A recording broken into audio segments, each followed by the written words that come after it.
สี่รางวัลสมเชยได้แก่เท้าซิงจากแผ่นผู้พัน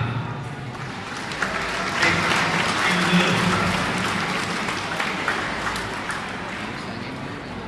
รางวัลสมเชยวิชาฟิสิกส์ศาสตร์ม .4 ปี4เนาะ1เท้าลีปอยางเกียร์บัวจากแผ่นผู้พันที่2เท้าเบงยางจากแผ่นโปแก้วที่3วิชาฟิสิกส์ศาสตร์ได้แก่เท้าตูปอป้าจากแผ่นหลุมใสผู้ที่4วิชาฟิสิกส์ศาสตร์ม.ต้นม.4ได้แก่เท้าขุนถนอมพระจุฬาจากแผ่นจำปาสักรางวัลสมเชยวิชาเคมีศาสตร์ม.ต้นม.4ได้แก่เท้ายืดคือจากโรงพยาบาล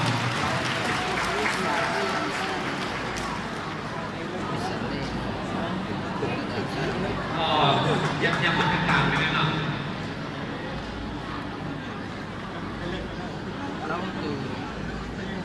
Itu kesamaan tentang mana saja. Jadi menaruh situ atau tentang ada dia bisa minum ini yang membawa ketenangan. สำหรับรางวัลสมเชยท่านประยุกต์ศาสตร์ตอนปลายม .7 วิชาภาษาลาววรรณคดีมี7น้องผู้ที่1เท้ารัตสินสิงห์ทวงศ์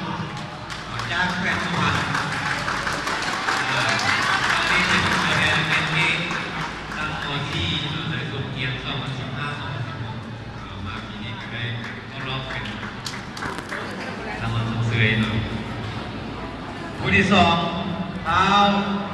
แสงเทียนพรหมเทศจากแผ่นคำมวล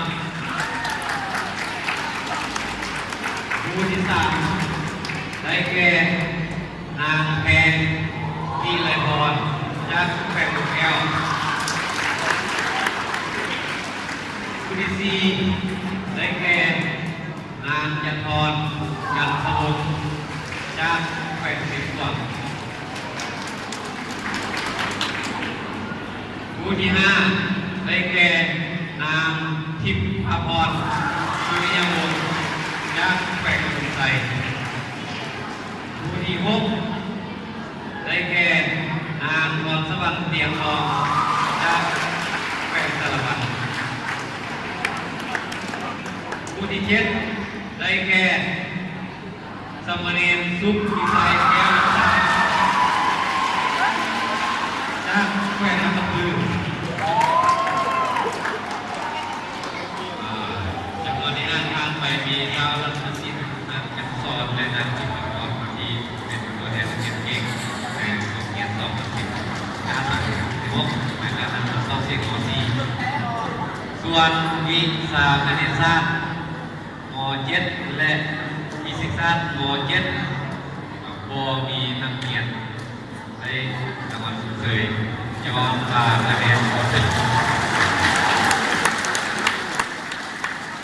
วิชาเคมีศาสตร์ม .7 มี2น้องรางวัลสมเชยได้แก่นางจินดาทวีวันจากนครหลวงวิจัย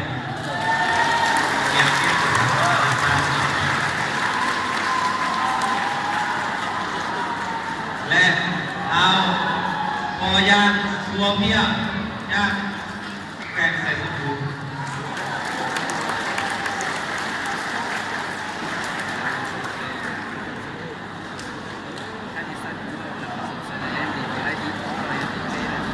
ก็ยังคงตรวจสายซื้อมือถือเนาะ